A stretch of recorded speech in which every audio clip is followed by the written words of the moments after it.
Boa noite, pessoal. Sou a doutora Ana Fonseca, pediatra, e hoje nós estamos aqui para falar sobre o coronavírus, as nossas crianças e a nossa comunidade. Por que ele está sendo tão falado? Por que ele está sendo tão difundido? Primeiro, é porque ele é novo. Então, como ele é novo, as informações estão acontecendo com o passar da descoberta e com o passar das crises, né, da epidemia. E este em específico que surgiu, ele veio de uma mutação animal, né? Então ele circulava no meio entre o meio animal, só que por sofrer uma mutação ele acabou passando inclusive para o homem, está se disseminando de homem para homem, né?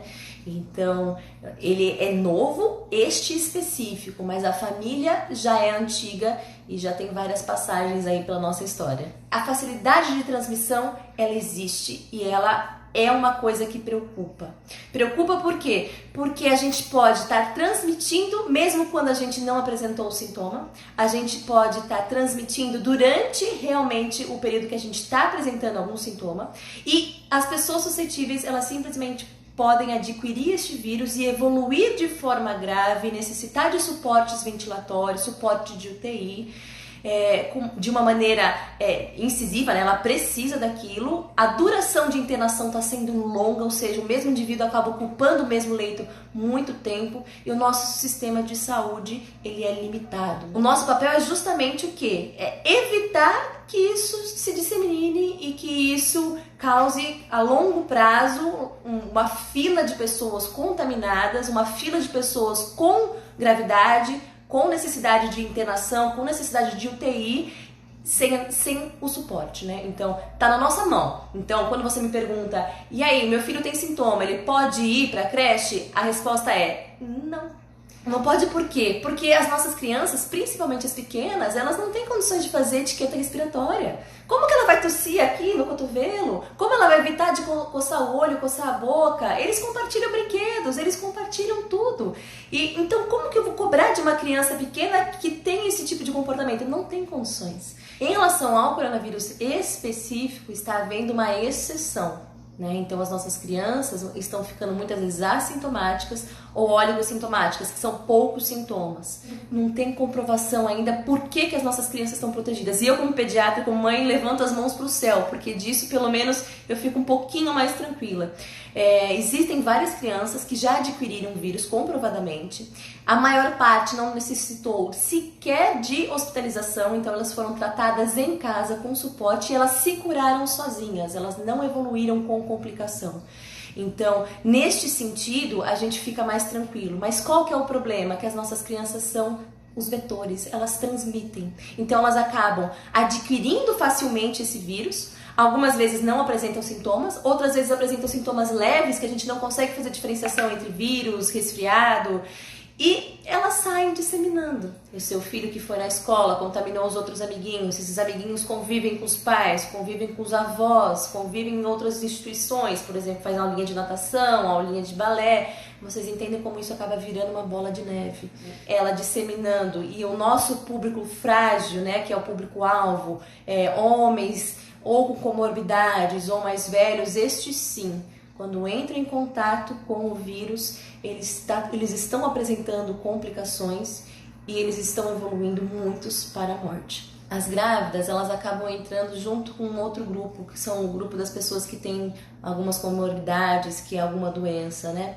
Em relação ao feto, à criança, a gente tem alguns casos de infecção, que a criança nasceu com coronavírus, mas a criança em si não precisou sequer de tratamento. Então, o tratamento foi sintomático, ela acabou se curando sozinha. Foi tratado outras comorbidades, outros quadros que ela tinha, mas não especificamente coronavírus, né? Mas a gestante, ela tá num momento muito frágil, né? Então, se a gente pensar em lembrar da influenza, né? Que é da gripe, que é a prioridade ela tomar realmente a vacinação. Por conta disso, ela deve ser resguardada. Então, o que cabe a nós? Realmente estar com sintomas, independentemente se é coronavírus, se é qualquer outro vírus sazonal, se é influenza, né? A recomendação é realmente ficar em casa. E aí é um outro desafio, né? Dispensado do meu trabalho, eu vou aproveitar para fazer algumas coisas na rua. Não, pelo amor de Deus. É você se resguardar para você resguardar outras pessoas. Então, tá aí a nossa importância e tá aí a necessidade de conscientização da nossa população.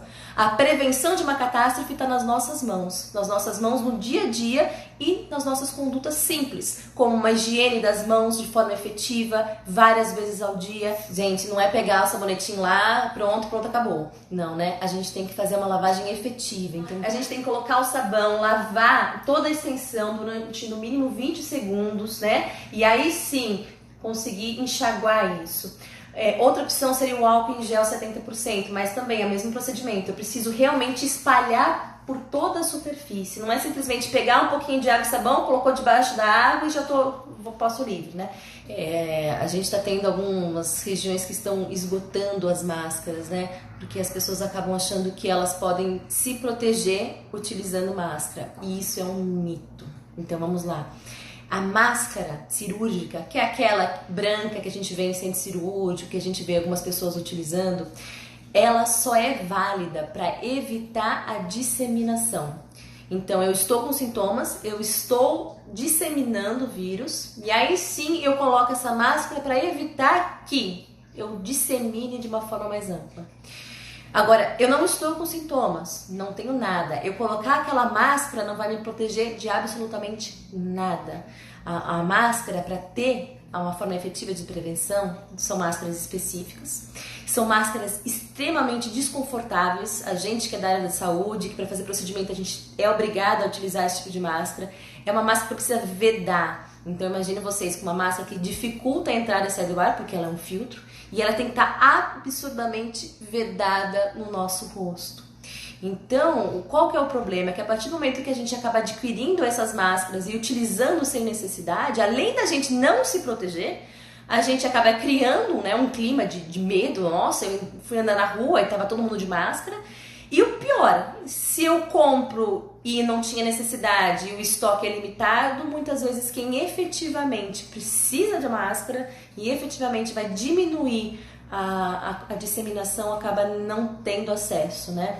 Então a gente ter este costume de lavar as mãos de forma correta e várias vezes ao dia, lembre-se, coçou o olho, coçou a boca, são áreas de transmissão, né? Então, sempre antes de comer, sempre antes de levar as mãos no rosto, a gente precisa tomar essas medidas. O vírus da gripe, ele tem uma capacidade muito grande de passar de pessoas para pessoas. Não apenas pelo ar, ou seja, eu tossi, eu respirei, saiu gotícula e uma outra pessoa está perto de mim, mais ou menos 1 metro menos, ela pode simplesmente pegar respirando.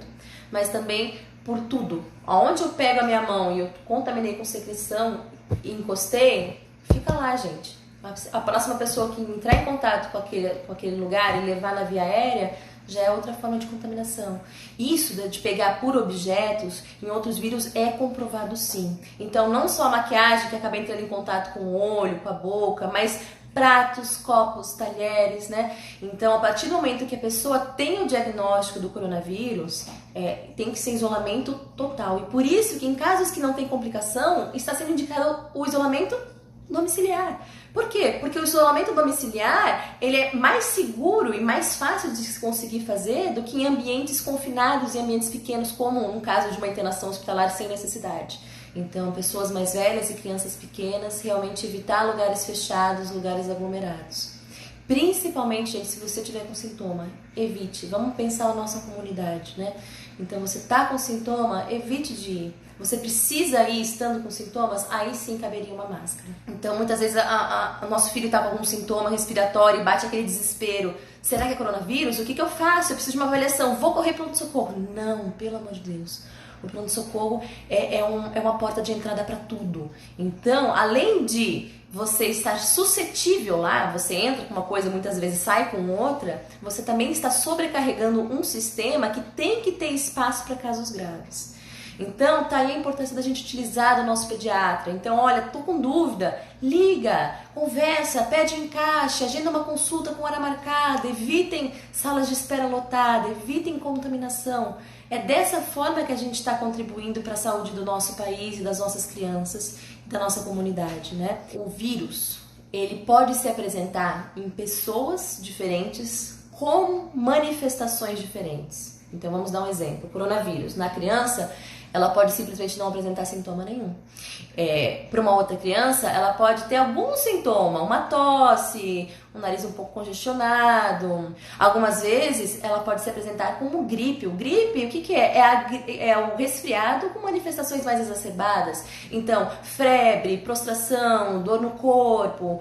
E o nosso receio e o nosso medo, e por isso que está sendo bem difundido isso, é que ela também pode se apresentar como infecções respiratórias, as pneumonias virais, né? Então, vejam, o mesmo bicho pode dar sintomas totalmente diferentes dependendo de quem é o hospedeiro. Por isso que só pelos sintomas a gente não acaba tendo uma definição de qual é o patógeno, porque eles, na verdade, eles têm o mesmo sintoma. O coronavírus, quando de formas de complicação e de formas graves, ele acaba necessitando de uma internação hospitalar longa.